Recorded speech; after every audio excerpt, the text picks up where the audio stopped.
بسم اللہ الرحمن الرحیم۔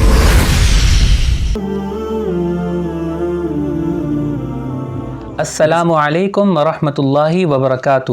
سیکھ ہدایہ چینل میں آپ کو خوش آمدید کہتے ہیں۔ دوستوں، یوں تو موجودہ ترتیب کے لحاظ سے قرآن مجید کی آخری سورت سورہ ناس اور آخری آیت من الجنۃ والناس ہے، لیکن کیا آپ جانتے ہیں کہ سید القراء حضرت ابی بن کعب رضی اللہ عنہ اور ترجمان القرآن حضرت عبداللہ بن عباس رضی اللہ عنہما کے مطابق نزول کے لحاظ سے قرآن مجید کی اترنے والی سب سے آخری آیت سورہ توبہ کی آیت نمبر 128 اور 29 ہے، جس کے اترنے کے بعد رسول اللہ صلی اللہ علیہ وسلم کے دنیا سے پردہ فرمانے تک مزید کوئی آیت نہیں اتری تھی۔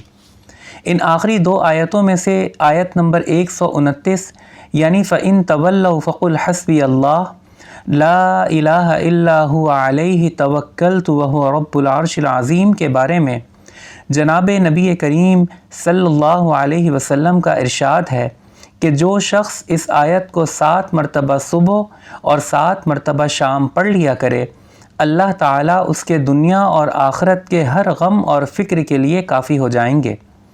اللہ تبارک و تعالیٰ سے دعا ہے کہ ہمیں اس آیت کو اپنا معمول بنانے کی توفیق نصیب فرمائے اور ہر قسم کے غموں سے ہم سب کو نجات عطا فرمائے۔ اس ویڈیو کو شیئر کرنا اور ہمارے چینل کو سبسکرائب کرنا نہ بھولیں۔ فی امان اللہ، اللہ آپ کا حامی و ناصر ہو۔